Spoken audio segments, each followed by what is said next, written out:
अपने चारों पुत्रों के विवाह के पश्चात राजा दशरथ का एकमात्र सपना था कि वह अपने ज्येष्ठ पुत्र राम को अयोध्या नगरी का राजा बनाए। इसलिए राजा दशरथ ने अपने कुल गुरु वशिष्ठ से विमर्श करके राम का राज्याभिषेक निश्चित किया।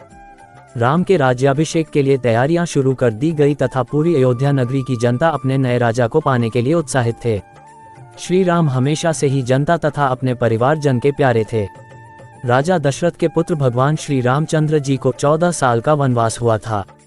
ये बात तो सभी को पता है। जब भगवान राम जी 14 साल का वनवास काटकर अयोध्या लौटे तो उनके आने की खुशी में अयोध्या वासियों ने घी के दिए जलाए थे। उसी दिन से दिवाली का त्योहार मनाया जाता है।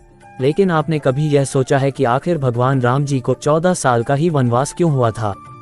11, 12, 13 का क्यों नहीं हुआ था, या फिर 14 साल से अधिक का क्यों नहीं? वाल्मीकि द्वारा लिखी गई रामायण के अनुसार राजा दशरथ की रानी कैकई की जिद के चलते भगवान राम को 14 साल का वनवास हुआ था। रानी कैकई उनकी महल की दासी मंथरा की बातों में आ गई थी और कैकई ने राजा दशरथ से वचन मांगा था कि वह उनके बेटे भरत को राजगद्दी पर बिठाए और राम को 14 साल के लिए वनवास भेज दें।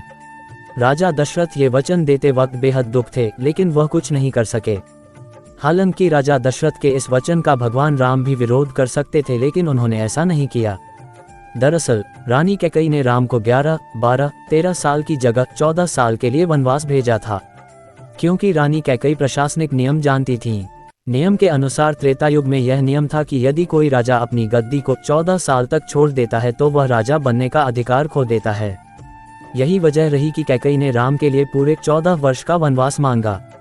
हालांकि कैकई के बेटे भरत ने उनकी इस चाल को कामयाब नहीं होने दिया और राम की गद्दी पर बैठने से इनकार कर दिया। जब राम वनवास पूरा करके लौटे तो भरत ने उन्हें उनकी राजगद्दी ससम्मान लौटा दी।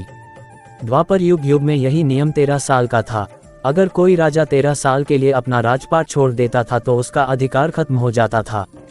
इसी नियम की वजह से दुर्योधन ने पांडवों के लिए 12 वर्ष वनवास और 1 वर्ष अज्ञातवास की बात रखी थी।